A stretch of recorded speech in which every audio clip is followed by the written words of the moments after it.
Okay, Bruchim and Boyim, welcome everyone. About to begin Bezos Hashem, a little shir on the Sefer, the Holy Sefer Kedushas Levi, from the great hero of the Hasidic movement, Rabbi Levi Yitzchak ben Sar Sasha Meberditchev, Schusi again Lane of Al Kol Yisrael Amen.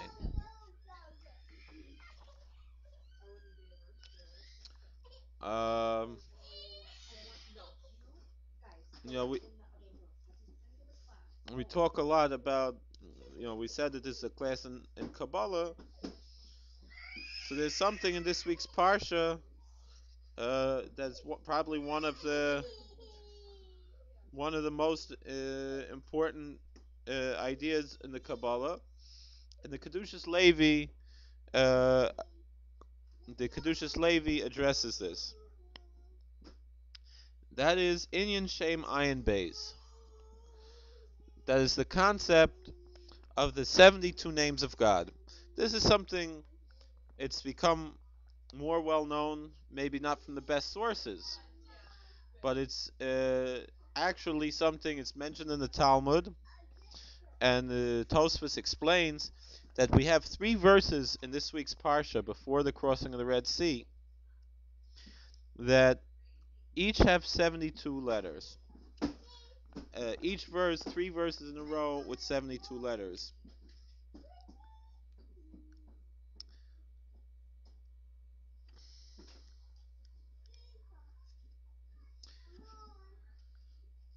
Those are from Exodus 14, verses 19, 20, and 21.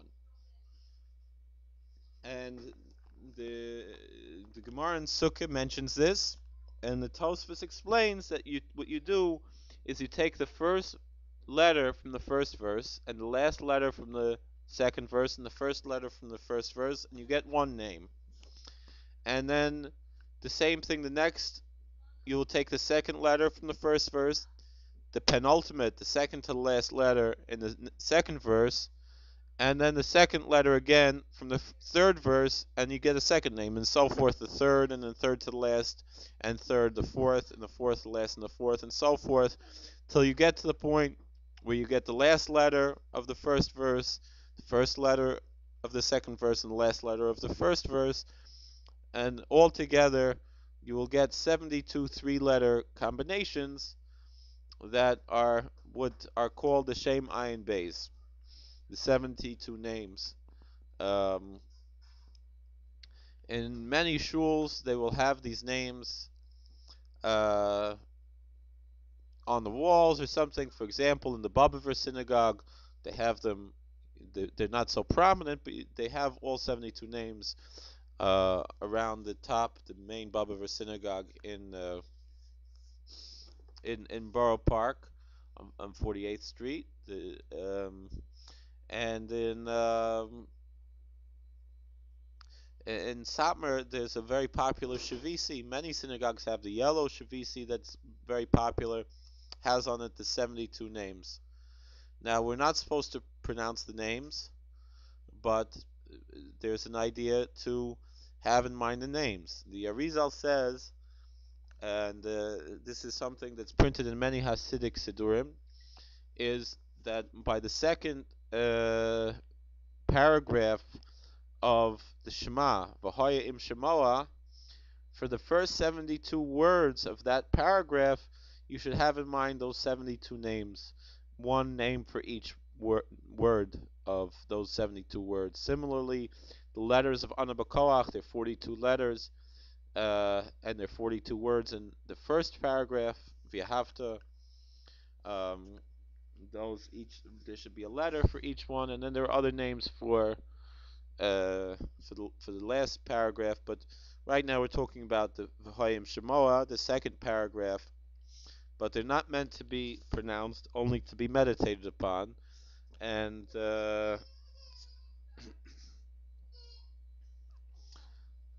it's not even about how they sound. You can meditate on what they look like and so forth. It is different, or how they might sound. There are different things you could. I mean, really, probably if you take the kudos from those words that they're taken from, the same vowels would be apropos to the names themselves, just the same way we form the names. This is something that's a very advanced thing in Kabbalah. It's not for everybody to engage in. Although I remember I was in the Satmar synagogue in Kiryas Yoel, and I was sitting in the front, and I saw a rabbinical young man with his young son, probably around 5 years old or so, and he was showing him, maybe 6, 7 years old, I don't know, but he was showing him and pointing to him that he should look at these 72 names while he was saying V'hoyim Shemoah. So perhaps even we see, from what I've seen personally, these names are even small children are encouraged in certain circles and certain families to pay attention to these names and to be mechavan to these names. And I remember, there's certain names that are known. One that's known for healing, one that's known for parnasa, for livelihood, for prosperity, different things like this that we have in all the different in the different farms. Some are more well known, some are less well known. Um, uh, I remember, and the thing is, and there's one that's well known for tikkun of Yesod, for tikkun habris, and bringing up nitzotzos, all different names, and quite often, I have the siddur from Toldos Avram Yitzchak, and I've seen the same thing in the Sephardic siddurim that you find these letters will often be you'll find acrostics in, let's say, 3 words that appear various places in the siddur, and that you should have in mind when you're saying the words in the siddur that will stand, that the initials of these words will be one of these holy names of the segula of that particular name. Names for protection, names of all different things. Some are more well known and some are less well known. I would not suggest, though, that anyone should take seriously the book that was published by Berg's cult about this. They call the 72 Names of God, because it's, even though they are the same names, I don't know what his sources are for this, and the thing is, many of the names are very well known as what their significance is, and yet um, he's not following them. So I'm not quite sure what this Dr. Berg has in mind. But that's not something that's kosher. Any of Berg's books, none of them are kosher. Um, and they should be stayed away from. Even though the names are the same, 72 names, it's much better to go to kosher sources, not to get mixed up with things that are not kosher.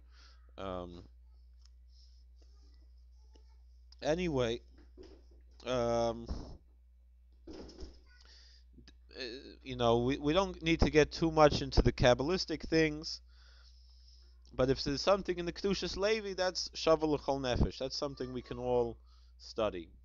Um, so, and since he mentions this, that's good enough. We don't need to get too much into this. The only thing I could say is, if you have, there's the siddur from Toldos Avram Yitzchak, or any of the prominent Sephardic siddurim, like one of my favorite to look at is the siddur. I think it's called Avodat Hashem. Um, they have a lot of the Kabbalistic things. Again, to get into any type of real Kabbalistic things, someone should really be someone who knows Hebrew, who has studied the Talmud for a few years. Doesn't mean necessarily you've finished the whole Talmud, but someone who's married, who's over 20 years old, can start studying these things. That's what Rabbi Chaim Vital paskind in his in who should study Talmud and who should study Kabbalah. It's not something for beginners to really get in depth. However, it's good once in a while to have a taste of it in order to bring our hearts closer and to realize, what our goal is in the future. And that's why we share a little bit of the Zohar, maybe the less Kabbalistic section, something that's in the Chok Israel. And so too, we can share a piece now from the Kedushas Levi, from the that talks about this Indian, which now a lot of people are aware of due to Berg's books and so forth, unfortunately. But fortunately, we can go into kosher things. Another thing for Kabbalah, anything from Rabbi Aryeh Kaplan is 100% kosher, and that's in English. People who know Hebrew, they want to really study the Zohar, should study the writings of Rabbi Daniel Frisch, and he has many other books, not only in Kabbalah, which of blessed memory. Um, and whatever, Tanya could be learned if you have the lessons in Tanya, which Chabad.org, they have the whole thing online for free, and it's a very good commentary on the Tanya. Um, I'm not going to talk about any contemporary people, but um, I know Rabbi Bart Tzadok, and he's a nice person. I don't know very much about Rabbi Michael Lightman, but I've heard he's probably okay. But the best kosher sources, the like I said, are Rabbi Aryeh Kaplan. That's probably the best that we have in English. I don't think anyone has come close to the clarity of Rabbi Aryeh Kaplan. Uh, and if you want to study Tanya, like I said, it should be probably best studied with the lessons in Tanya, which thankfully we have from Rabbi Yosef Weinberg. He should be well. And thankfully, it's been translated from the Yiddish into English, and the whole thing is available for free at the Chabad.org website. So it's available. Um, it's again Tanya. All the Kabbalistic books are very easy to misunderstand, and people find often things they're shocking, and that's because they're not studying it with someone who's teaching it to them properly. Um, but it's well known that the lessons in Tanya from Rabbi Yosef Weinberg. Now, Ariel Kaplan, I don't think there's anything from him at Chabad.org. I think it's possible that NCSY, OU, might have certain things from him, but there's not very much that's available for him for free. But he has some phenomenal books. One book, particularly on Kabbalah, is called Inner Space. It goes through all of the concepts of Kabbalah, explains very well. He also has a handbook of Jewish thought, 2 volumes. It's very good. He has many books on Hasidic philosophy, um, which are very good. But the tremendous mila of Rabbi Ari Kaplan is his clarity. He had a brilliant way of writing that could take the most sublime concepts and bring them into a language that is incredibly easy to read. He translated most of a work called um, Me'am Loaz, which was originally written in Ladino, which is a language that very few people study. Um, but he translated from Hebrew, but incredible encyclopedic work. Also, his Bible translation is just phenomenal, the Living Torah, even though he didn't finish it, but other people finished it afterwards. Um, I forget, there was the 2 books that I have. I think it's called The Light Beyond, and light beyond, and there was another one, maybe Hasidic masters, um, that are very, very, very good to study. And no, Rabbi Kaplan was not Sephardic, but he appreciated the positive things from every culture, which is really the way that we should all, approach Torah study. I look just as much in the Ben Ish Chai as I look in my, those from the Hasidic circles, and from the Chavetz Chaim, and from, who is Litvischer, and, Victor Miller was Litvischer, and Chanan Wasserman, and, I study those just as much as I study the Kedushas Levi and the Satmarov and the Normal Melech and everything, and we study just also the same, the Orachaim HaKadosh and the Ben Ish Chai and the Chida and the Chesed Lavram and so forth. It's good to be eclectic and to have a taste of all of the wonderful things that the Torah has to offer us. So let's look at, it's better not to be, to say I'm only going to go one way. It's good to pick your way as far as how you practice. But to study, we should study and know about everybody. Your own way you practice, that's that's something different. But as far as how you practice your own way. You don't pick and choose here and there. But study from everybody. Okay, so let's learn. It's a very difficult piece, and perhaps this piece also we'll just study it similarly the way we study the Zohar, not necessarily getting so deep into everything, but just studying it for the sake of hearing what it has to say, and maybe it will say something to us um, once we get through it. And then, if we have time, maybe we'll do another, maybe two short portions from the Kedushas Levi on this week's Parsha. Okay, Inyan Shem Ayin Beis. Alright, so this is in the Kedushas Levi. It's the third Torah on Parshas Beshalach. If you have the Kedushas Levi, you could probably find it in HebrewBooks.com. It's a little bit hard to find, and the version that would be there would be in Rashi script if that's harder for you. If you have the Bar Ilan CD, or if you subscribe to Spurtus, you could read it there as well. Your sister called. So Inyan Shem Ayin Beis. What's the concept of this 72 names? Haklalhu. The general rule is as follows: Hashem Yisbarach Ba'olam Mashpia Tu V'Lo'olam.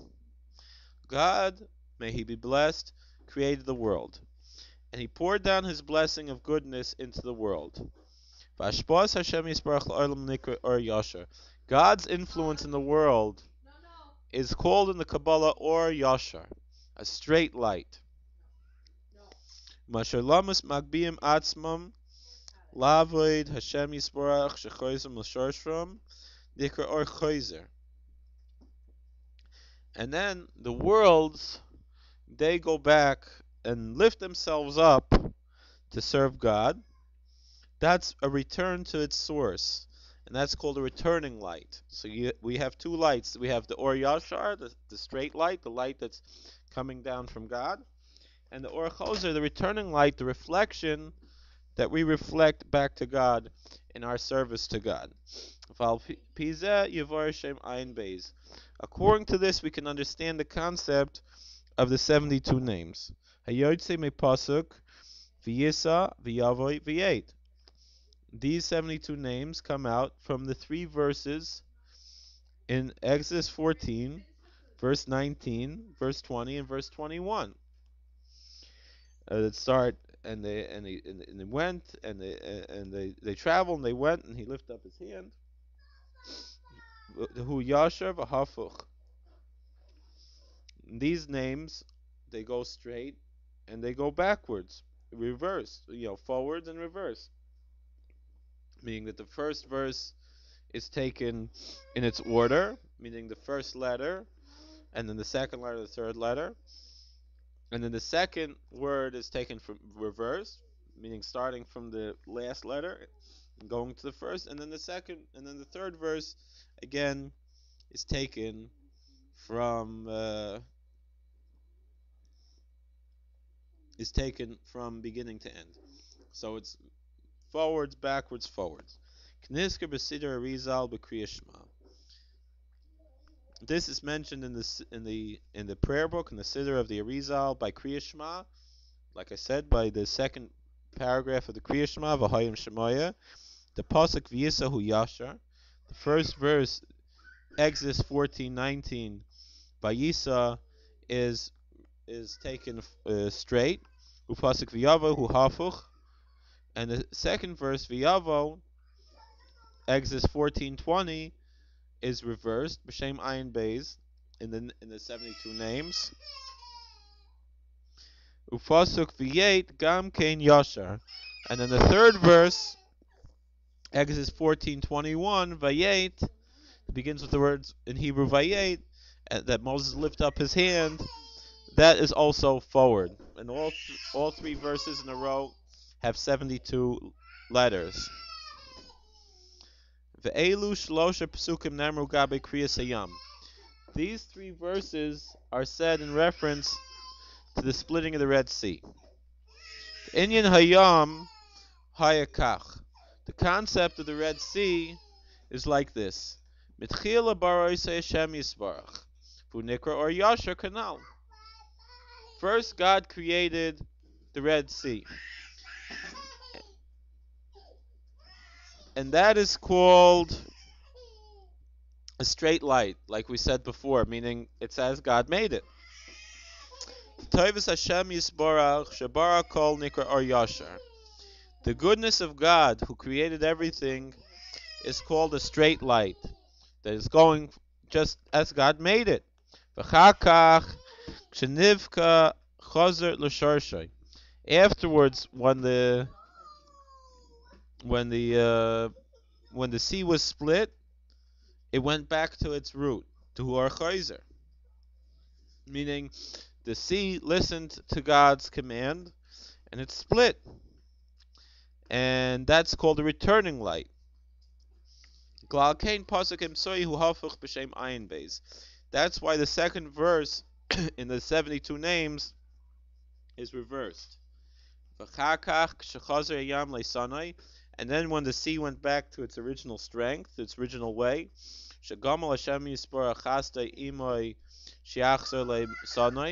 God had mercy and did kindness with the sea that should return to its original way. That's also called the straight light. The Merames al Brias Hayam, the Huyashar, that's hinting to the creation of the sea, which is straight. Val Bekia to Hafuch, and the splitting of the sea is reverse. Val Shechazer Leisana Huyashar Canal.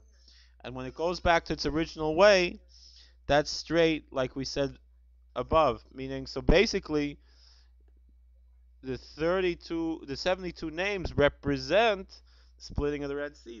That first the sea was normal as God created, then it did something special for God that it split, and that was the reverse, the returning light, and then that it went back to its original way is back to normal, back straight.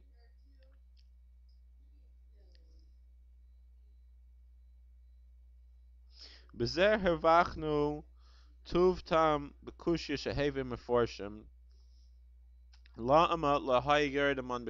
that's the concept of the 72 names.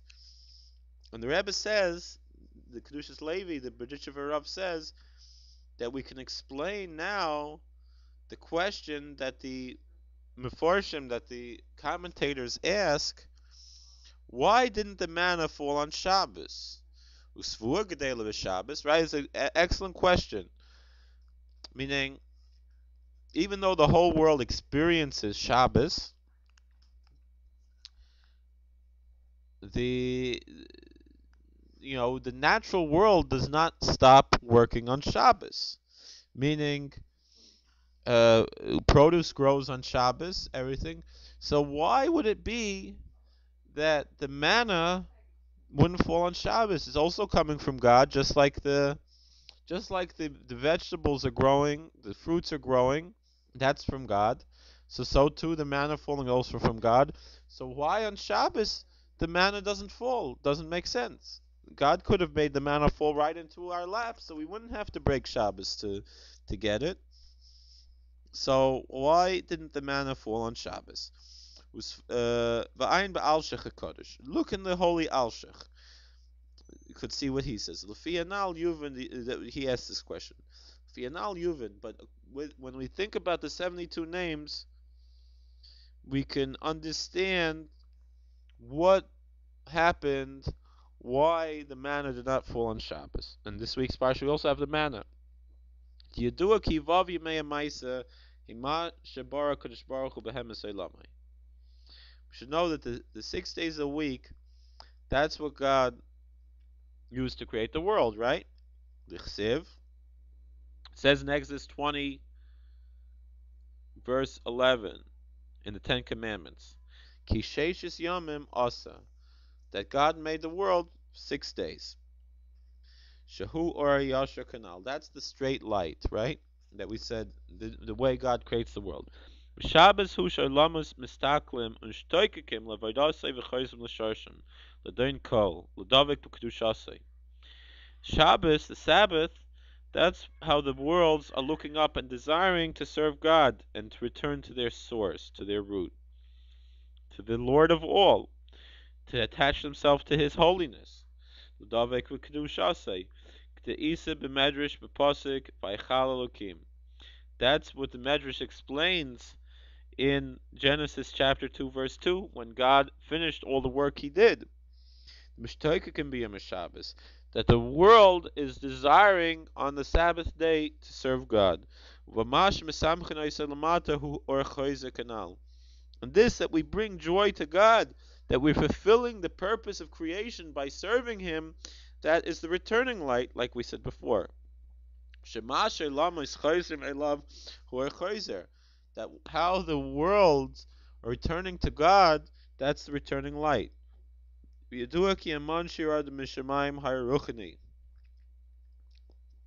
have to understand something.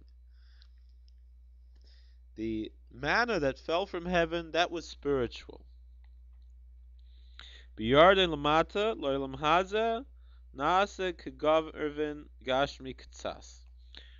the manna fell to earth, it became into a little bit of a spiritual form. That is the influence from above to below. To our hayasher, that's the straight light. Like we said, glal kain lo yarad b'Shabbos. That's why it didn't fall on Shabbos.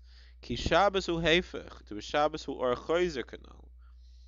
That's why the manna didn't fall on Shabbos, because the manna was a form just like, basically like the original creation, which did not take place on Shabbos. Meaning, on the seventh day, so to speak, God rested. Doesn't mean He literally rested, but the point is that the way that the manna fell was similar to the original creation that took place during the 6 days of creation, which would not take place on Shabbos, as opposed to that which was already created and wants to serve God, that serves God on Shabbos, which is also why the manna did not rot on Shabbos, whereas it rotted every other day. But so too, so when grass is growing on Shabbos, it's in a way of serving God, and so it's a contradiction between the way the manna fell and the way the rest of the world works. And so that's why the manna did not fall on Shabbos, because Shabbos is returning light. That's not the same with produce growing on Shabbos. We know what the true sages said, The Kabbalists say, the Lama Gadela, why does produce grow on Shabbos? Kadeshi Yochel Adam. In order so people should why does it even grow at all during the week? Why does produce have to grow? The reason is Yochel Adam. The reason that produce grows is so people should eat it. Ki al yedei achilas Adam mala daimim tzemeach lamala. Through people eating those things which are inanimate, and those things which are vegetable, and those things which are animal, and so forth, go up to a higher level, even to a spiritual level. Ayin Sham, see there. V'cheven the Gidel Tvua, and since the produce is growing, so Yedei Zeh Yeh Hagboa Lamata Lamala. Through this, it's going from a lower level to a higher level to or Chayzer Canal. That's returning light, meaning that the manna is going from above to below. So that is not what happens on Shabbos. But produce growing is going from below to above. Meaning the manna, there's no tikkun on the manna. That's why there was no perspiration. That's why there was no defecation from the manna, because the manna required no tikkun. It required no birur. It required no rectification. It required nothing to be separated from it. It was pure nutrition. As opposed to food that we eat, that is part of it is nutrition and part of it is waste. There was no waste in the manna. So the manna didn't need a tikkun, but the food we eat does have a tikkun. That's what happens when we eat it, and then the spiritual aspects of it are lifted up to a higher level. And when we do mitzvahs with that energy, then it goes even higher.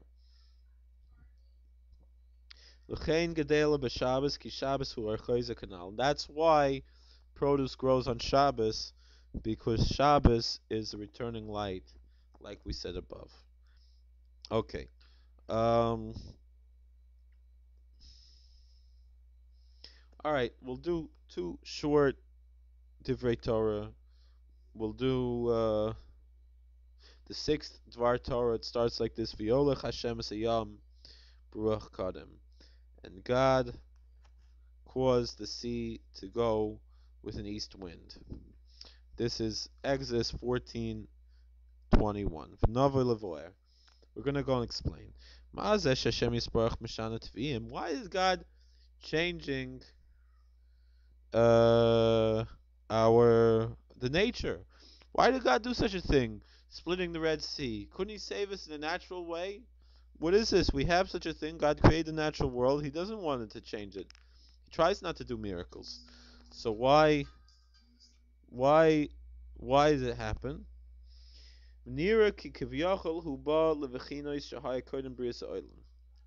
say so to speak, it came to the level like it was before the world was created. Then God and His name were equal, one. The whole thing was one. Everything was nothing. The Ein Sof was only the endless light of God, and that's it. There was no created world. This is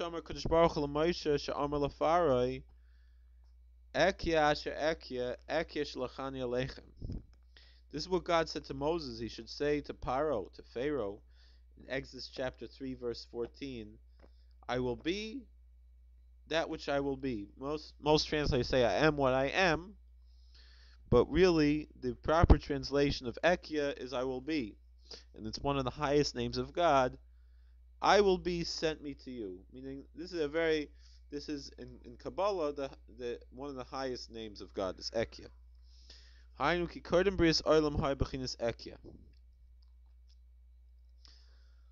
Before the world was created, God was in the level of Ekia. I will be.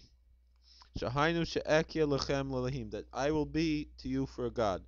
That's what it means the east wind. East meaning Kadim means from before, the old wind. Vaven, we should understand this. That's why God says, why are you screaming to me? Batika Talia is talking the old way. Alright, we'll do, that's another difficult Dvar Torah. We'll do one more interesting thing. V'yosha Hashem b'yemahu es Yisrael miad Mitzrayim. Exodus chapter 14, verse 30. And the Lord saved on that day Israel from the hand of Egypt. L'vor lashon b'yemahu. Why does it say on that day? We knew it was on that day. What does it mean on that day? Hine kol olamus le'nivra ela b'shvil Yisrael. We know that all the worlds were only created for the sake of Israel, for the sake of Jewish people. Anyone could become Jewish. We're not. It's not a racist statement, but for the purpose of people serving God. B'shvil Yisrael, K'moshe Kosav Rashi al pasuk Bereshis bara b'shvil Yisrael. So Rashi writes, in the beginning God created for the sake of Israel. Shenikra Rashis were called Rashis Tuasai. They're called God's first fruits. Nimsa Shechas v'Shalom and not a tsar Yisrael as ayamim lamdim schus Yisrael. So when God forbid there's the Jewish people are in trouble, then the seas themselves are saying good things about Klal Yisrael, and they're saying Haloi lo nivru ela b'shvil Yisrael. We were only created for the sake of Klal Yisrael, for the sake of the Jewish people. V'zel perish pasuk. That's what the verse says. V'yoisha Hashem b'yemahu. That Lord saved them on that day, we could translate it with that day. Perish to biyomahu atzmai hashia es Yisrael mi'ad Mitzrayim. That God saved us with that day. That it was that day that that came and saved Israel from Egypt. Shayim atzmai hamlamet schus al Yisrael. The day itself was saying good things, praising Klal Yisrael. All right, we'll do a few more short ones very quickly. Another explanation of that verse. There's certain days when God is pouring out His goodness to His people Israel, to the Jewish people, and is revealing to them His love. The greatest day of God's love is Passover. That's what it says on that day specifically. Another one a little bit later, and the people feared the Lord and they believed in the Lord and Moses and in Moses his servant. That's Exodus chapter 14 verse 31. The next verse. Then they came to a very high level. Mechilta Beshalach Beis Medrash says that uh, a maid servant, a slave girl by the sea, saw something greater than the vision of Ezekiel. And they, what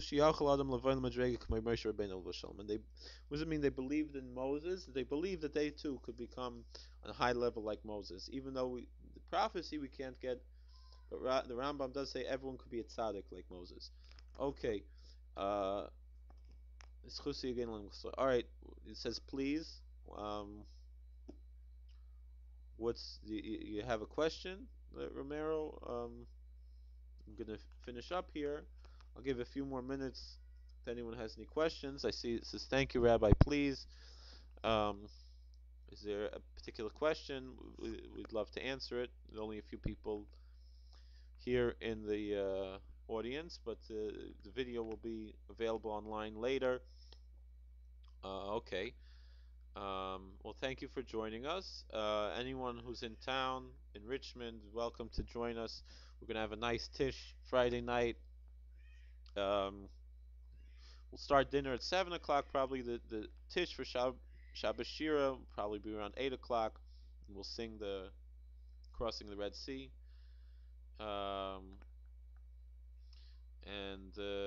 everyone's welcome to join us.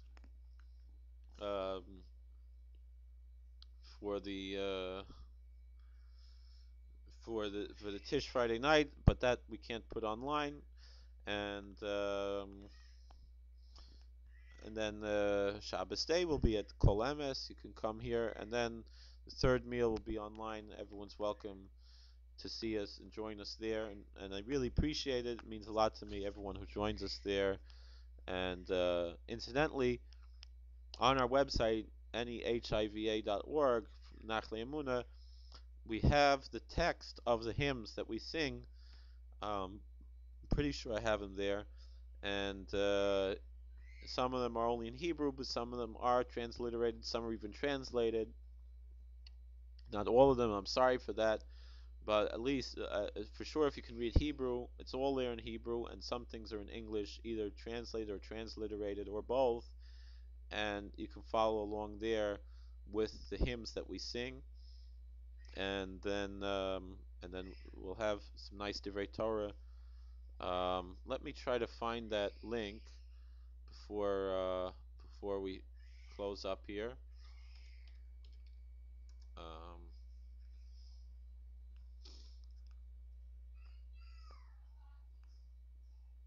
Hold on a second. We'll have that for you all in a second. And anyone has any questions on any subject, welcome to ask. Um, okay, here it says live video feeds.